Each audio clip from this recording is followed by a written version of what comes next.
El tema que tenemos este año en la Escuela de Catequesis, uno de los temas, tenemos la primera asignatura que vamos a dar de 10 a 11 y cuarto. La primera asignatura va a ser sobre Dios creador y la segunda asignatura seguiremos con lo que ya empezó María Eugenia el año pasado.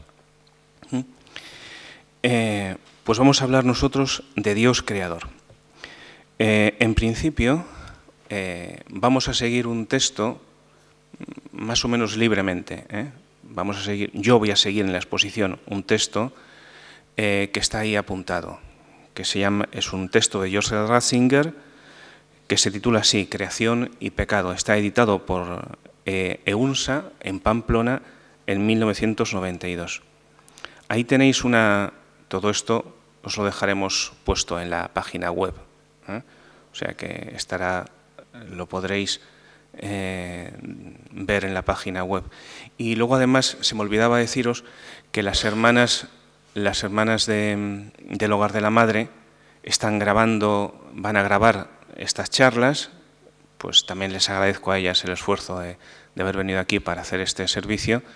Van a grabar estas charlas para que queden colgadas en la página web y que se puedan usar, si lo ven oportuno, pues en las parroquias. Esto nos fastidia a nosotros un poco, por lo menos a mí, no sé si a María Eugenia, que tiene más tablas y es más experta que yo en estas cosas, pero a mí me fastidia un poco si dices alguna cosa inconveniente o metes la pata, si lo dices aquí y se olvida, pues ya está, ¿no? Pero luego tú a lo mejor te acuerdas, yo muchas veces me pasa, ¿no? Digo, madre mía, tontería que he dicho hoy. Espero que se olviden de ello, pero aquí queda grabado.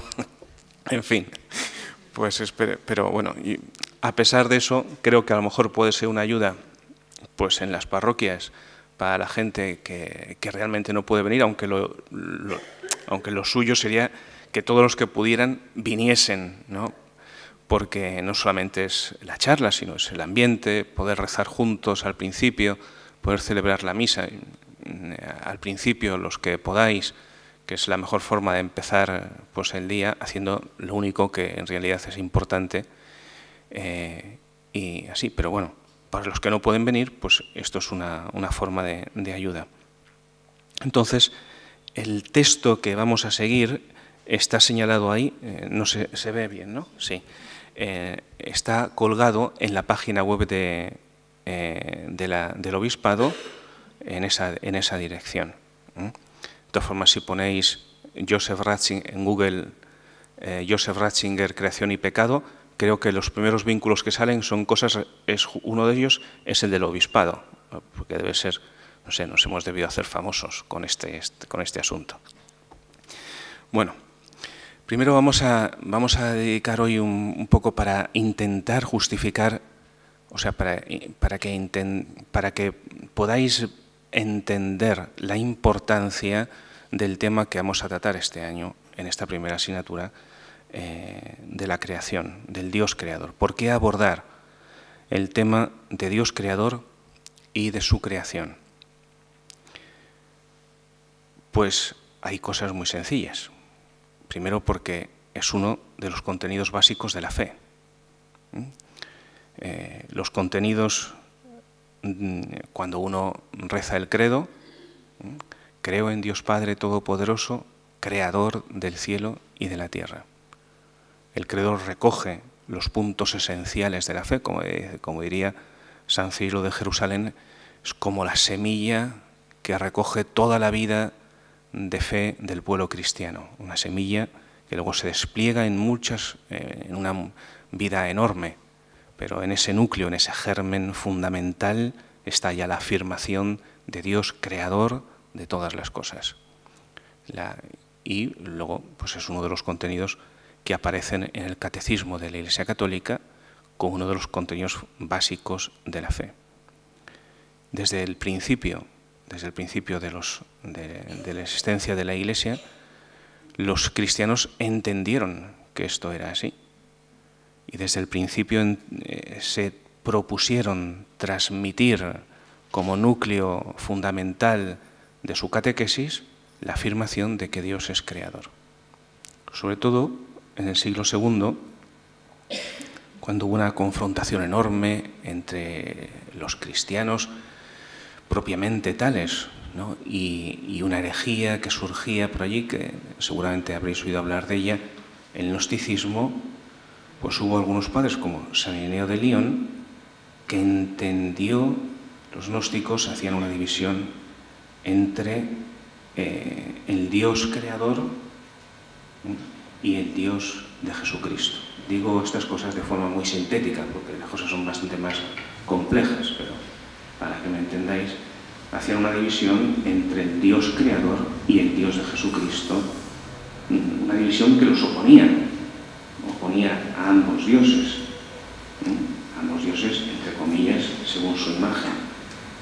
San Ireneo se dio cuenta, entre otras muchas cosas, que esta división entre el Dios origen de todas las cosas y el Dios de Jesucristo, al final, no solamente es que mentía los datos, desmentía los datos de la Escritura que hablaba de Dios creador, bueno, y el mismo de Jesucristo, sino que además afectaba a la comprensión de quién es el propio Jesucristo, de quiénes somos nosotros, de qué es lo que Dios quiere para nosotros, de qué es lo que Dios ha hecho por nosotros y de qué es lo que nosotros podemos esperar. Es decir, que afectaba a todo el conjunto, al núcleo de la fe, a la persona de Cristo y a todo el conjunto de la fe.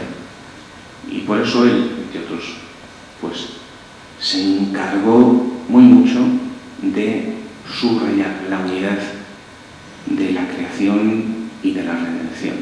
Desde entonces la Iglesia siempre ha tenido la conciencia clara de que creación y redención, la obra de la creación y la obra de la redención van de la mano. Cuando digo obra de la creación y obra de la redención, y obra de la redención, yo creo que más o menos me entendéis, ¿no? La creación es pues, la acción de Dios por la cual, de la nada, Dios crea el mundo y crea el hombre y además lo mantiene en el ser y en la existencia.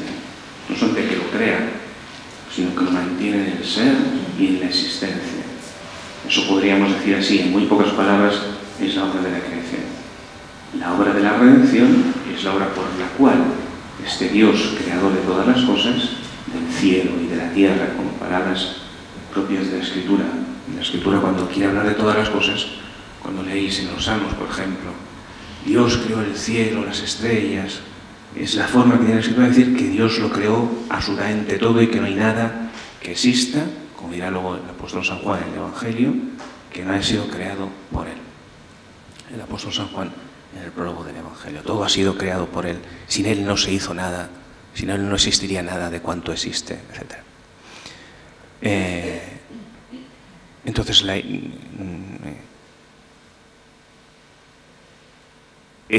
os decía, se me ha ido un poco el hilo, os decía que San Ireneo vio enseguida claro que estas dos cosas estaban unidas, la creación y la redención. La imagen del Dios creador implica luego quién es Cristo, qué es lo que Cristo ha hecho por nosotros, qué es lo que nosotros podemos esperar, etc.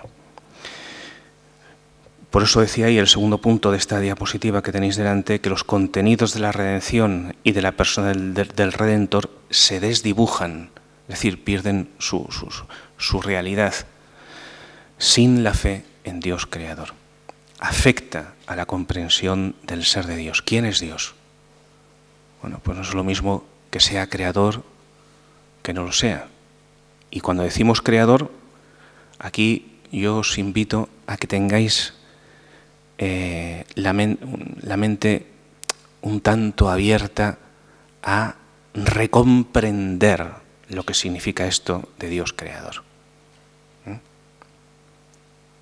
A recomprender qué significa esto de Dios creador. Seguramente que la primera cosa que hayáis escuchado ya que es nueva a propósito de Dios creador es que la creación no solamente significa que Dios dio inicio a las cosas, sino que les da el ser ahora a las cosas. La creación tiene un aspecto presente, no solamente un aspecto del pasado, sino que tiene un aspecto presente. Dios mantiene en el ser las cosas y eso también forma parte del acto creador de Dios. Afecta a la comprensión de Dios, afecta a la comprensión del ser, del mundo y del hombre. Lo veremos más adelante, aquí no me voy a parar, pero no es lo mismo que el hombre aparezca, que el mundo exista desde siempre sin ser creado por Dios, que es una de las posibilidades que habría, que el mundo, que las cosas fuesen eternamente, que la materia fuese eternamente y que Dios también, por su lado, fuese eternamente y que fuesen dos mundos paralelos. Pero entonces el mundo sería otra cosa distinta, ¿eh? Sería una cosa totalmente distinta a cómo la imagen bíblica de la creación nos enseña qué es el mundo y nos enseña qué es el hombre. Y afecta a las relaciones entre Dios, el mundo y el hombre. La fe bíblica en Dios creador afecta a cómo entendemos nosotros que Dios se relaciona con el mundo, o que Dios se relaciona con el hombre, o que el hombre se puede relacionar con Dios. Aquí seguramente aprendáis cosas nuevas. Cuando imaginamos a Dios creador, ¿qué es lo que primero que imagináis? Cuando imaginamos a un Dios creador, la primera asociación que se nos viene es seguramente, y que hagamos nosotros en la catequesis, es un Dios, decídmelo vosotras o vosotros, que dais catequesis casi todos los días. Es un Dios que lo hace con amor y con atención. Sí, bueno, eso es así, sí, porque la creación es obra del amor de Dios, hablaremos de eso. Pero hay una idea que nosotros solemos confundir un tanto, que es la idea de la paternidad de Dios con respecto a la creación. ¿No decimos acaso que Dios creador es Padre de todas las cosas? En cierto modo sí, pero lo decimos de la misma forma que cuando decimos que Dios es Padre de Jesucristo. O si no, os triplico la pregunta. Decimos que Dios es Padre de todo. ¿Es cierto o no es cierto? Sí, es cierto. Decimos que Dios es Padre de todos los hombres. ¿Es cierto o no es cierto? Sí, es cierto. Decimos que Dios es Padre de Jesucristo, del Hijo Eterno, que se encarnó, de Santa María Virgen, etc. ¿Es cierto o no es cierto? Bueno, voy a hacer hasta 4 preguntas entonces. Decimos que Dios es Padre de los cristianos, de aquellos que se bautizan y tienen fe. ¿Es cierto o no es cierto? Ahora, en las 4 formas de decir que Dios es Padre de todas las cosas, Padre de los hombres, Padre del Hijo Eterno, Padre de los cristianos, lo decimos de 4 formas relacionadas, pero diversas, bastante diversas. Bastante diversas. Relacionadas entre sí, pero bastante diversas. Y por eso y eso afecta a lo que nosotros podemos esperar, afecta a nuestra fe, afecta a nuestra esperanza, afecta a la esperanza de la vida eterna, afecta a la comprensión de lo que Jesucristo ha hecho por nosotros, de cuál es el significado de su obra, de cuál es el significado de su muerte y de su resurrección. Por eso es necesario que abordemos este asunto. ¿Qué quiere decir que Dios ha entrado en el mundo, por ejemplo? Pues para entender lo que significa que Dios ha entrado en el mundo, tenemos que entender qué cosa es la creación. Por ejemplo, hay como 3 grandes formas de entender la relación entre de todas las cosas reales. ¿Cuáles son todas las cosas reales? Pues primero, lo más cercano a nosotros, el hombre, ¿no? Nosotros somos una de esas cosas reales. Después el mundo que nos rodea, que también es bastante evidente a nosotros y que, aunque formamos parte de él, ¿no? Hasta biológicamente somos parte del mundo porque, en fin, estamos hechos de materia, etc., pero somos distintos del mundo. Quien diga lo contrario, pues parece que no entiende bien las cosas que ve y oye. Entonces tenemos, por una parte, el hombre, por otra parte tenemos el mundo que nos rodea y luego está Dios. estas tres cosas, con estos tres nombres podemos abarcar casi toda la realidad. El hombre, el mundo y Dios. Ahora, ¿cómo se relacionan entre ellos? ¿Cómo se relacionan entre ellos? Siempre ha habido como dos grandes modelos de relación entre estas realidades y un tercero que surge con la fe bíblica en la creación. Dos grandes modelos con muchas variantes y después un tercero que surge con la fe bíblica en la creación. El primer modelo es, ahora voy a decir una palabra que a lo mejor os suena extraña, pero bueno, luego María Eugenia dirá palabras más extrañas que yo, o sea, y no le decís nada, o sea que el primer modelo es el dualismo, un modelo dualista. ¿Qué significa esto? Pues que toda la realidad que hemos agrupado en estas tres ideas, que también indican tres realidades, mundo, hombre, mundo y Dios, pues están divididas interiormente, que tienen, por ejemplo, bueno, estos son, yo antes lo digo esquemáticamente, luego hay muchas variantes, ¿no? Pero que están divididas en dos principios. Por ejemplo, un principio de bondad y un principio de maldad, que daría origen, pues, que desde dos digámoslo así, dioses, entre comillas, más o menos iguales, más o menos al parejo, darían origen, pues, a la realidad y al mundo. Y eso explicaría, uno dice, bueno, ¿y a quién se le ha ocurrido estas cosas? Pues a mucha gente. Y por una razón muy sencilla, porque en el mundo existe el mal, y existe el dolor, y existe la muerte. Y una forma de explicar esto, que viene desde muy antiguo, desde las culturas primitivas, es decir, bueno, si esto nos encontramos en la vida, en la realidad, si hasta en nosotros mismos encontramos el bien y el mal chocando entre nosotros, eso es que tiene que haber un principio malo, un principio y otro bueno. Eso da una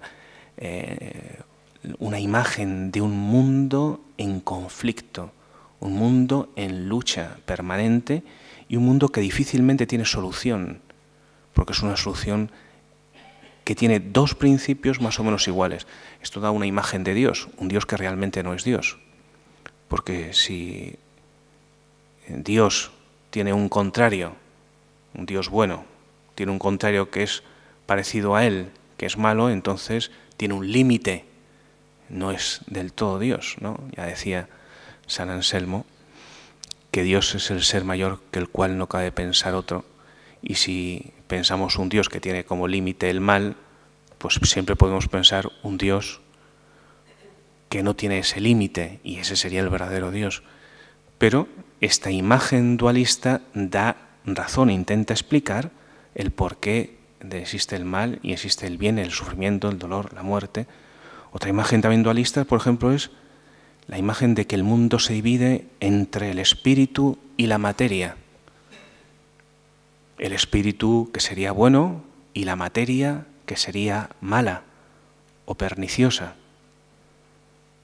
Y entonces los gnósticos del siglo II eran de este tipo, ¿no? Despreciaban la materia, pero al mismo tiempo, como los modernos de hoy, como la materia no tenía un valor moral, si no tiene la materia un valor moral, si la materia no es buena, si la materia no tiene un valor de verdad, tampoco lo tiene nuestro cuerpo, que es materia.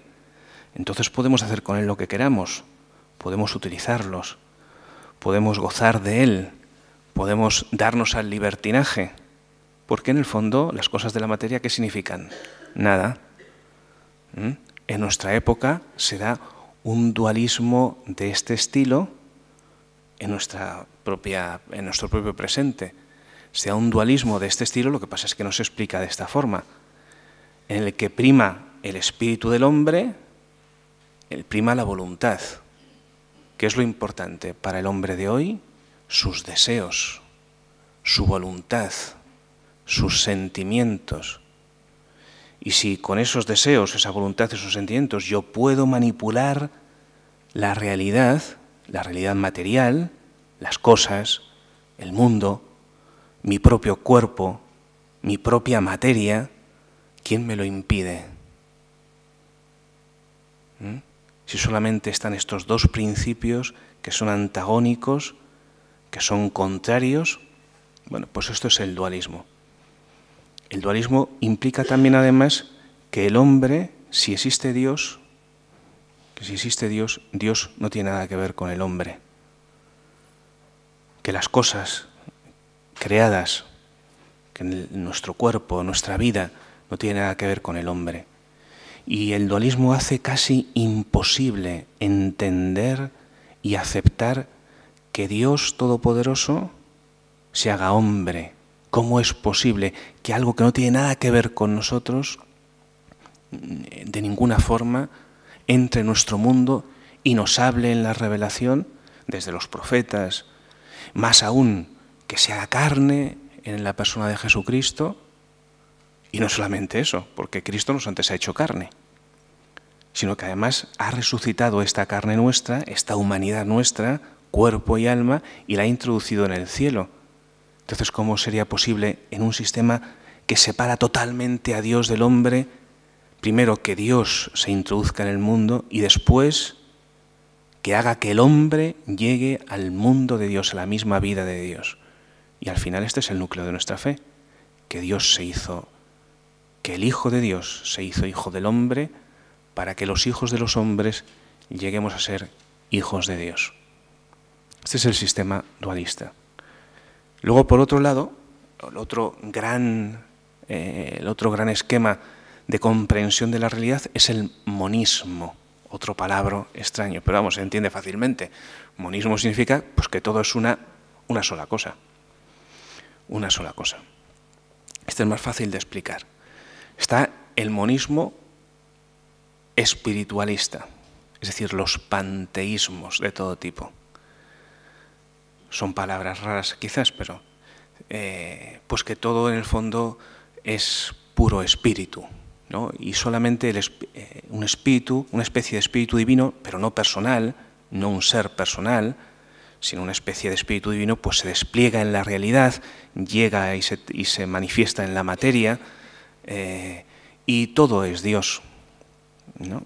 Pues recuerdo cuando era jovencillo, salió una película que decía, que defendía abiertamente estos principios, ¿no? Decía, levantas una hoja, está Dios, miras al cielo, es Dios. No es la mirada de los cristianos. La mirada de los cristianos ve en todo a Dios detrás de las cosas. Como dirá San Agustín en las Confesiones, Dios está todo entero en todas partes sin confundirse con nada.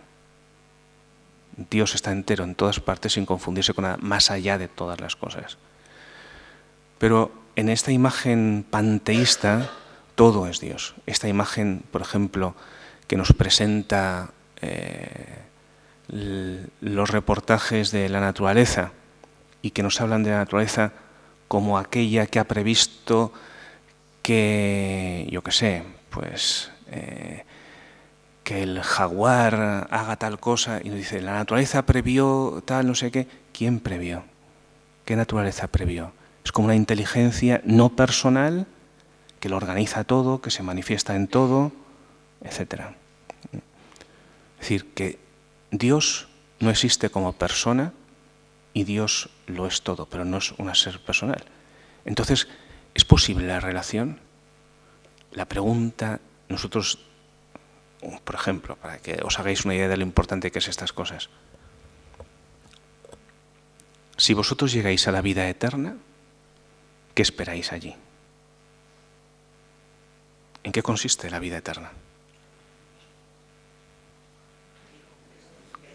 Consiste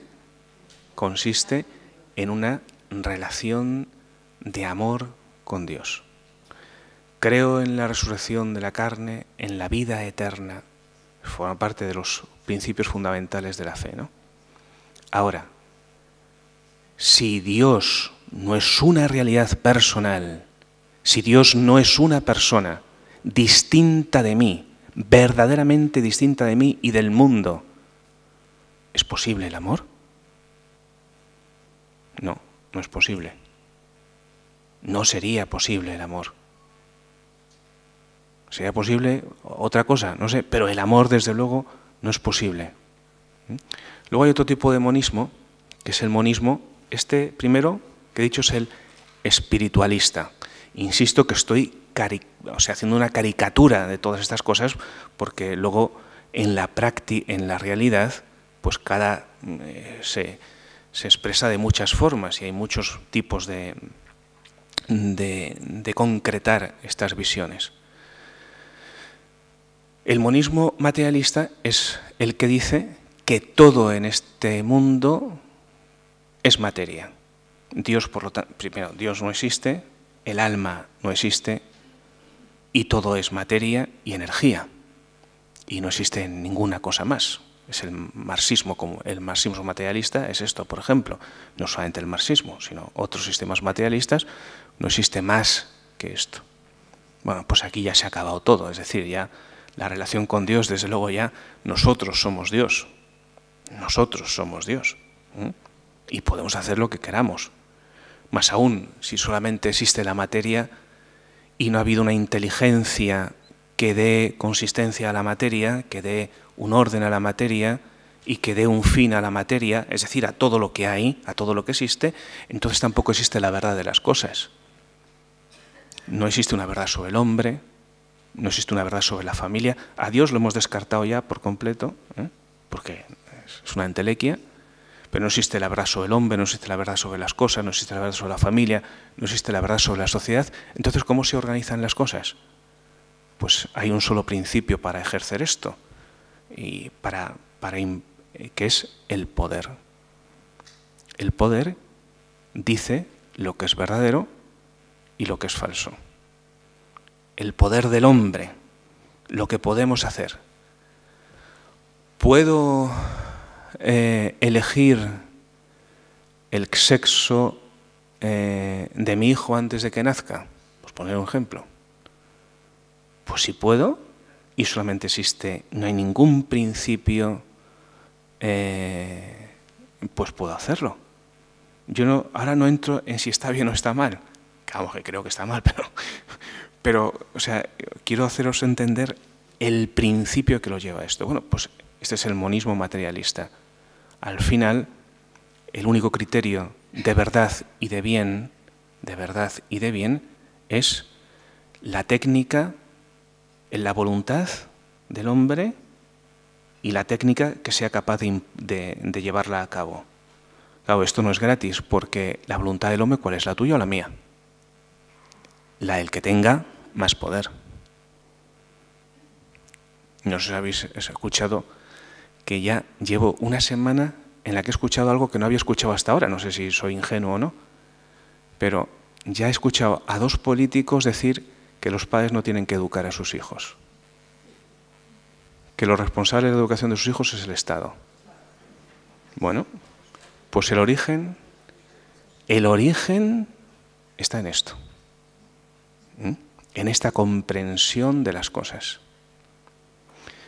Luego, si decimos que está la creación, el dualismo, y decimos que está el monismo, luego aparece una cosa totalmente diversa, que es lo que aparece en la Biblia.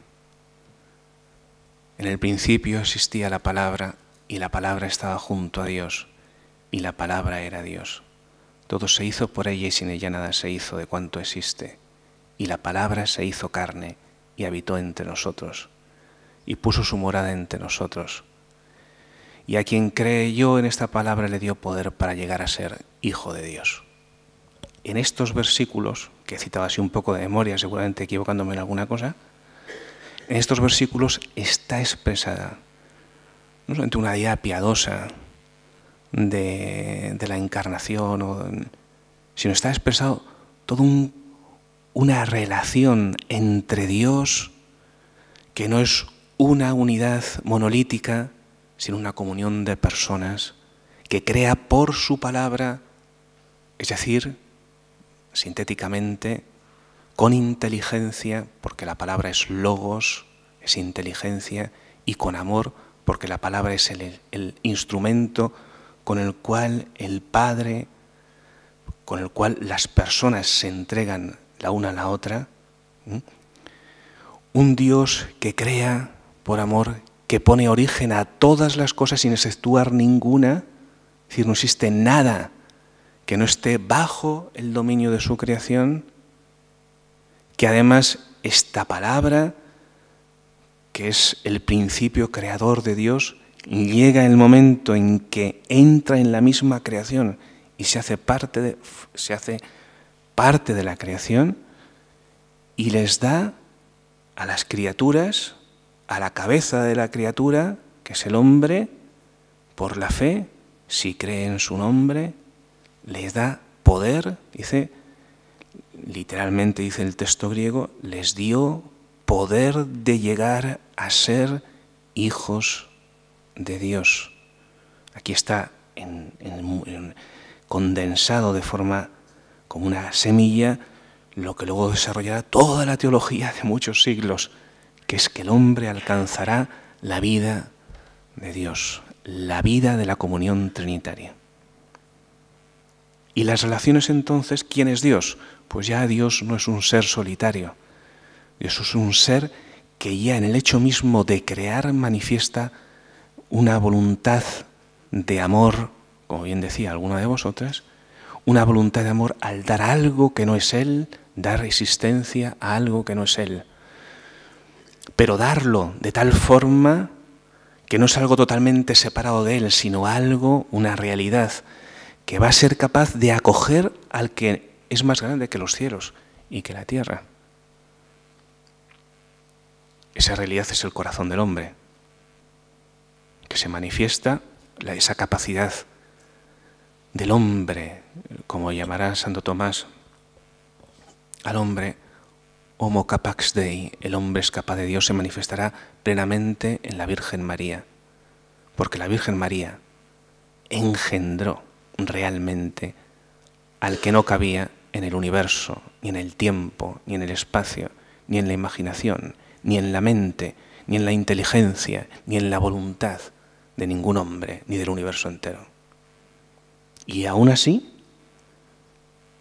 se manifestó como el hombre, como capaz de Dios.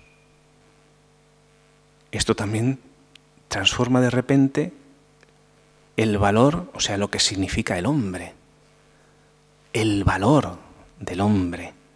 Ya no es un ser que está ahí luchando entre el espíritu y la carne, o una parte del universo que está en constante movimiento, como es el monismo gnóstico de tipo espiritualista, que algún día desaparecerá y se confundirá con la nada, o con el espacio, o con la naturaleza, o simplemente será, pues yo qué sé, polvo, o estiércol para crecimiento de la hierba, ¿no? Estas cosas no se deben decir si te están grabando, pero en fin.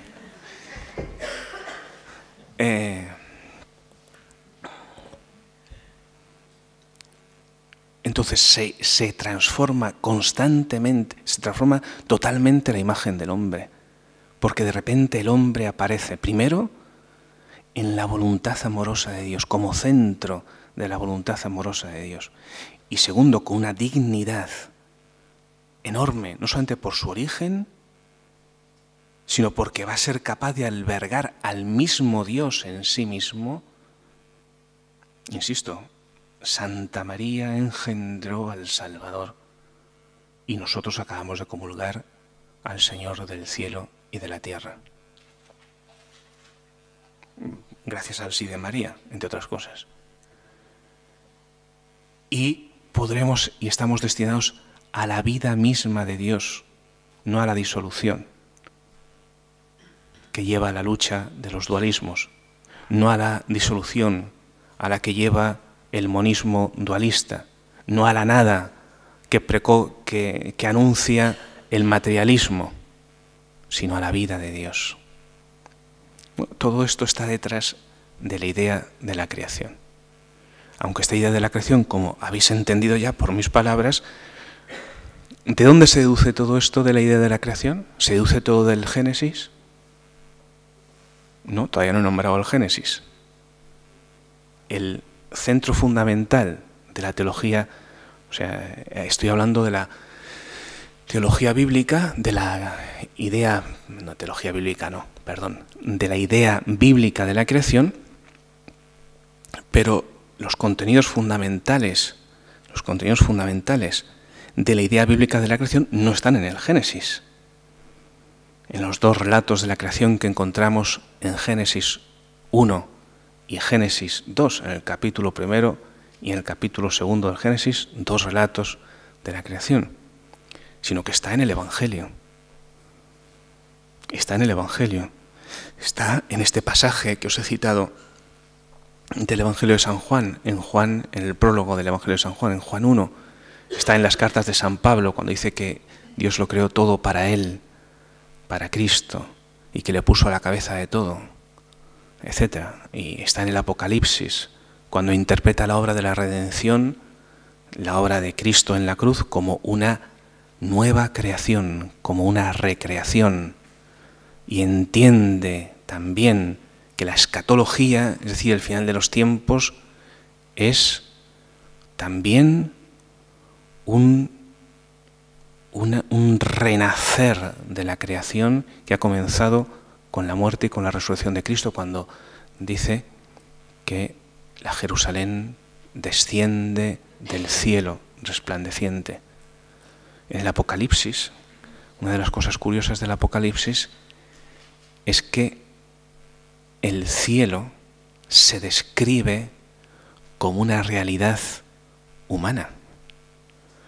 Entre otras cosas, como es lógico, porque nosotros los hombres, el autor del libro del Apocalipsis usa, para hablar de las cosas que no vemos, usamos las imágenes que tenemos a mano, son imágenes materiales, pero hay algo más que eso.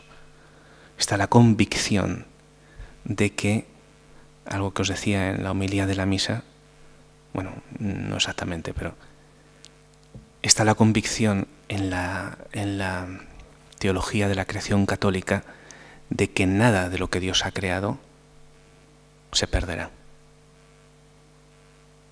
De que nada de lo que Dios ha creado se perderá. O sea que esta creación nuestra, que es un reflejo de la gloria de Dios, de una forma que no conocemos, se salvará. ¿Por qué creemos esto? Hombre, ¿Cristo resucitó con cuerpo o sin cuerpo? Con cuerpo. Si me decís otra cosa, os quemo por herejes. Os quemo por herejes. Resucitó con cuerpo. Bueno, pues entonces, ¿y en el cielo cómo está? ¿Con cuerpo o sin cuerpo? Vale, nosotros decimos en el credo, creo en la resurrección de la carne, ¿no? Pues ahí está el principio de la materia. La materia, ¿no?, que es la esencia, la sustancia material, que es el principio básico de este mundo, ya lo tenemos en la escatología, ya lo tenemos en el cielo. Ya lo tenemos en el cielo. No sabemos cómo será, no conocemos todos los detalles, pero sabemos que el destino es un destino glorioso. Sabemos que es un destino glorioso. Yo me he quedado en la segunda diapositiva esta. ¿Qué quiere decir que Dios ha hecho hombre? Bueno, esto ya lo hemos dicho, ¿no? ¿Qué quiere decir creo en la resurrección de la carne? Creo que ya hemos respondido a esto. Afectando al hombre en su raíz y en la totalidad de sus relaciones, afecta al núcleo de la fe cristiana, que dice que Dios se ha hecho hombre para hacer al hombre Dios. La intuición de San Ireneo, de la que os hablaba antes. La división que hacían los gnósticos entre el Dios creador y el Dios de Jesucristo afectaba radicalmente a la comprensión de la obra redentora de Cristo y de su persona. Las visiones del mundo que no se basan en la fe bíblica, monismos y dualismos que ya os he explicado un poquito, desdibujaban y corrompían la imagen de Cristo y de la salvación cristiana. Hoy, una comprensión espiritualista y paradójicamente inmanente, esto no lo he explicado, esto ya se queda para los apuntes, porque ya no me da tiempo, parece diluir el soporte real de la creación de la historia donde se lleva a cabo el diálogo de la revelación y de la fe. El soporte donde se lleva a cabo el diálogo de la revelación y de la fe, es decir, el mundo y el hombre mismo. ¿Por qué abordar el tema de Dios y de su creación? El segundo aspecto es porque también tenemos que afrontar la aparición de las ideas evolucionistas. La aparición de las ideas evolucionistas. Mentalidad evolucionista y teoría científica de la evolución son cosas diversas, Pero bueno, ahora no me puedo detener en esto. Pero también tenemos que dar respuesta a las teorías científicas de la evolución y las teorías sobre el origen del universo. Porque los niños, y son los de comunión no tanto, pero en cuanto pasan a la poscomunión, enseguida les empiezan a bombardear en los colegios con estas cosas, y como les bombardean además desde la no fe, no solamente de la no fe, sino desde la contra la fe, muchas veces, pues entonces a los niños les hacen cacaos y hay que responder con conocimiento a estas dificultades. La ciencia y la fe se contradicen, es necesario dar respuesta a las cuestiones que la fe plantea a la ciencia y a la inversa. Luego hay un problema fundamental, esto no quiero dejar de decirlo, se me está acabando el tiempo porque María tiene que subir a explicaros unas cosas, pero esto es una idea que no quería dejar de decir, aunque en los apuntes escritos, que también los tendréis colgados en la página web, lo tendréis explicado de forma mejor que como yo lo hago ahora, así tal. Lo que pasa es que no he querido leer los apuntes.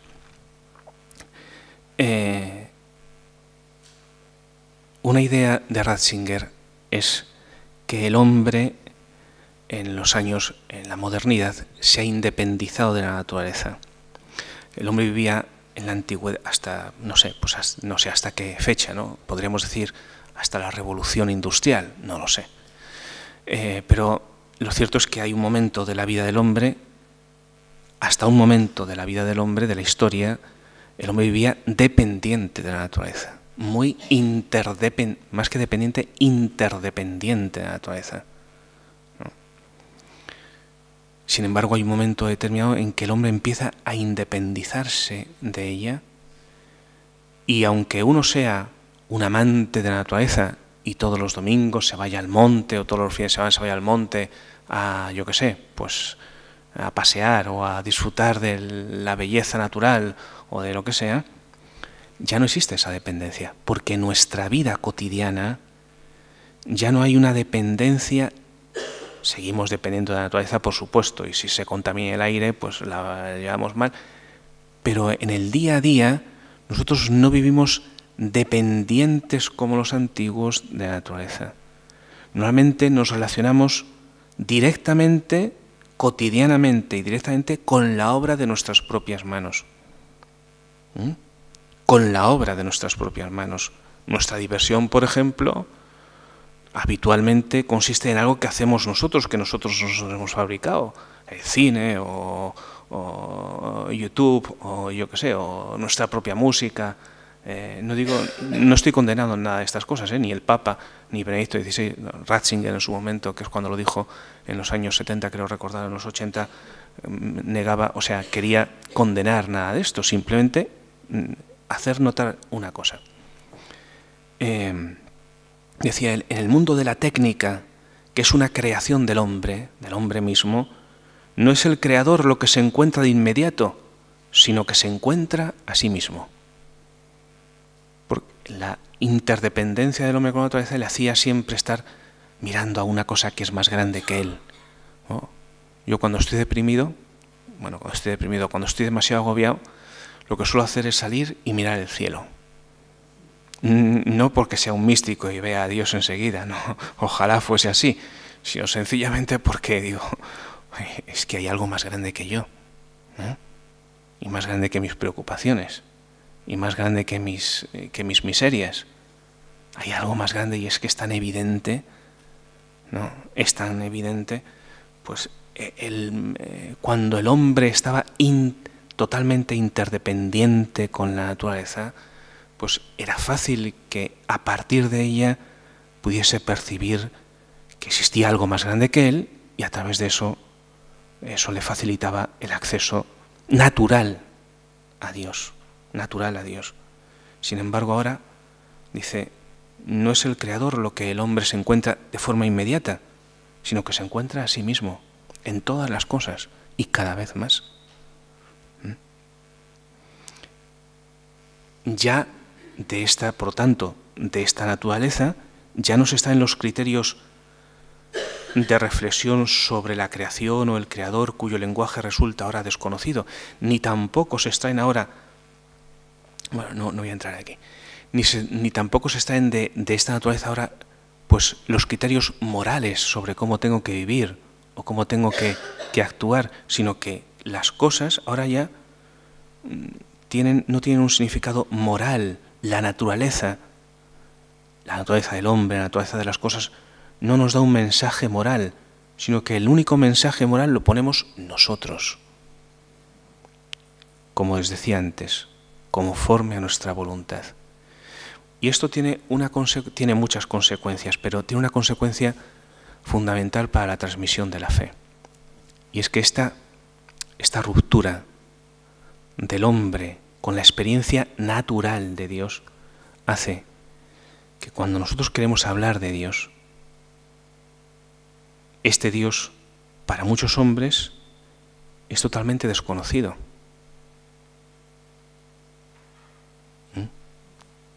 Porque no existe una experiencia natural de Dios. Nosotros le hablamos de la revelación sobrenatural, de que Dios se ha hecho hombre, pero para hablar de algo de esta acción sobrenatural, el hombre necesita tener una cierta idea de quién le estamos hablando. Tú imagínate que ahora viene uno aquí, ¿no? Y dice, me ha dicho Thor que os va a dar un martillazo, ¿no? Entonces, no sé, Thor es un dios de estos vikingos, ¿no? Y dice, pues, pero claro, si nosotros no tenemos ni idea de quién es, ni qué es eso del martillo de Thor, o, bueno, no sé, a lo mejor se hizo una burrada. Otra vez el vídeo ahí, diciéndome que tenga cuidado con lo que digo. Pues a nosotros ahora nos pasa muchas veces eso, porque hasta hace poco, cuando un cristiano hablaba a uno que no era cristiano, o a un niño, por ejemplo, de Dios, había una percepción natural de quién es este Dios del que hablamos, que se hizo carne, que mandó a los profetas, que tal, no sé qué. Pero ahora, habiéndose roto esta conexión con la creación, con la obra creadora de Dios, hay una dificultad añadida para que los hombres puedan identificar a este Dios del cual hablamos. Este vínculo natural con Dios no se puede romper del todo nunca, porque al fin y al cabo nosotros seguimos siendo parte de la creación. Nuestra conciencia es parte de la creación de Dios, no es obra de la educación, ni es obra nuestra. La conciencia, de la que hablará magistralmente el beato John Henry Newman, no es una obra nuestra, es una obra del Creador, y esa la podemos acallar, pero no la podemos destruir. Y el hombre que tenemos delante, al final, con su materia, con su cuerpo, con su biología, con su sexualidad, es también una obra de Dios. Y al final no lo podemos destruir, no podemos destruirlo todo. Pero es verdad que hay una dificultad mayor. Hasta aquí. Luego, doy por zanjado esta primera introducción. Os invito a que cojáis los apuntes, que perdonéis que no haya sido exhaustivo. No he querido leer los apuntes para no aburriros, y ahora me estoy arrepintiendo porque me he quedado, en fin, porque he dicho muchas cosas, pero no sé si con orden. Y hay cosas que tenía que haber dicho y no he dicho. Os dejo los apuntes en la página web.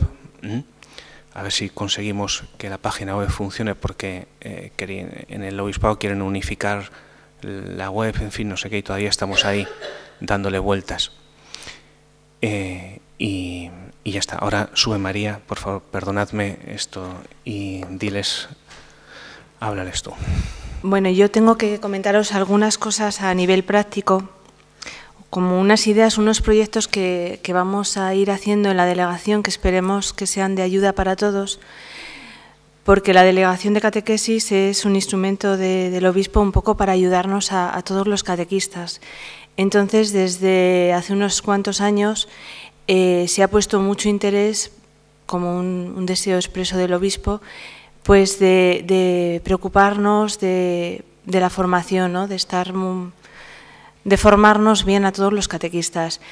Pero desde la delegación pues queremos empezar como a abarcar pues otros campos que creemos que también pueden ayudarnos a todos. Entonces, lo primero es lo que ya se viene hablando pues desde hace, con Fran, con David y ahora con el padre Enrique también, el tema de visitaros en las parroquias. Creemos que es muy importante que veáis la delegación como algo cercano a vosotros y como un instrumento que os puede ayudar. Entonces, querríamos, pues eso, conoceros, que poder visitaros en vuestras parroquias, conocer lo que hacéis, las necesidades que tenéis. En ningún momento iríamos a las parroquias a organizaros y a decir las cosas que tenéis que hacer. Entonces, para ello sí que os pedimos pues, que los que queráis, pues a través de vuestro párroco, que se lo comentéis a vuestro párroco, que el párroco se ponga en contacto con el padre Enrique, para poder iros a visitar a las parroquias y conocer lo que hacéis y las cosas que podéis necesitar de la delegación. Es importante para nosotros crear unos cauces abiertos para que podáis acceder a la delegación. Entonces, cuando se arregle un poco la web, pues lo iremos haciendo. Luego, cuando hagáis vuestra inscripción, que ahora os repartirán al final de esta charla, se repartirá la hoja para que hagáis la inscripción. Abajo hay un correo al que os podéis dirigir para cualquier cuestión que queráis hablar con nosotros, que lo pondremos en marcha. Si tardamos un poco es que todavía el correo no está puesto tampoco en marcha. Pero hemos pensado que muchas veces pues hay gente que no coge el correo. A la final de las charlas de formación siempre había un momento para las preguntas. Hay gente que no se atreve a coger el micrófono para preguntar. Entonces hemos vuelto un poco al sistema de pues, un buzón que tenéis ahí debajo, a los pies de la Virgen, un buzón, un papel, un boli. Entonces ese buzón es para que cualquier cosa que queráis, sugerencias, preguntas, es decir, venimos a la charla, tenemos preguntas, en vez del micrófono le apunto una pregunta para María Eugenia, una pregunta para el padre Enrique. Y entonces a la siguiente sesión intentaremos contestarla o también la contestaremos pues a través de la web. Queremos pues eso, ¿no? que podamos pues dar respuesta a lo que queráis, sugerencias, preguntas, dudas, lo que sea necesario, lo que queráis comunicaros, por el correo electrónico o por el buzón, sistema rústico. Otra cosa que también queremos, que no sabemos cuándo se pondrá en marcha, nos damos cuenta que la formación llega a poca gente. O sea, ahora mismo vemos el salón y sabemos que somos muchísimos más catequistas de los que estamos aquí. Una de las cosas es cómo podemos hacer llegar la formación a las parroquias, porque no todo el mundo puede venir aquí, hay gente que está muy lejos en la diócesis. Entonces, bueno, pues tenemos un proyecto que no sabemos cuándo lo podremos llevar a cabo, un proyecto de hacer un boletín que podríamos hacer con formación, con espiritualidad, para contestar esas dudas, esas preguntas que también nos vayáis poniendo, un boletín que podamos hacer llegar a todos los rincones de la diócesis por correo, igual que nos llegan por todos los carteles, todas las cosas que nos van llegando de la diócesis. Y no sé si algo más. Yo creo que está todo más o menos dicho. Lo que no sé si ha quedado claro cuando ha dicho, dice, no queremos ir a organizaros la vida en las parroquias. O sea, no se trata de eso, en ningún sentido, sino simplemente de poder establecer un canal de comunicación, sencillamente de eso. Y si podemos ayudaros en alguna cosa, pues hacerlo. Pero sobre todo de establecer un canal de comunicación. El boletín es algo que puede ser muy útil. Hay como varias cosas, ¿no? Primero, o sea, para hacer que la formación llegue a todos, primero que estas charlas de formación llegue a todos, pues están dos elementos fundamentales, así tal cual, la charla, o sea, la formación tal cual. Uno, los vídeos que se pueden colgar en la web, ¿no? Imagino que habrá luego un canal de YouTube o una cosa así. los vídeos y después los apuntes de clase, que por lo menos los míos, sabéis que yo habitualmente los cuelgo, aunque sea con un poco de retraso, pero siempre quedan colgados en la página web, entonces podéis seguirlos de forma bien, ¿no? Pero después, pues también poder hacer lo del boletín, que ya no es simplemente, pues que puede decir, hablamos de estas cosas en la formación permanente, pero también puede tener pues algún punto pues para la formación espiritual del catequista y para responder a estas preguntas que a veces se quedan en el aire, en fin, y para responderlas adecuadamente, ¿no? No aquí, a lo mejor aquí es muy difícil, somos demasiados, somos pocos, pero demasiados para ponernos a hacer preguntas y responderlas tranquilamente y ordenadamente, y esto puede servir a ello.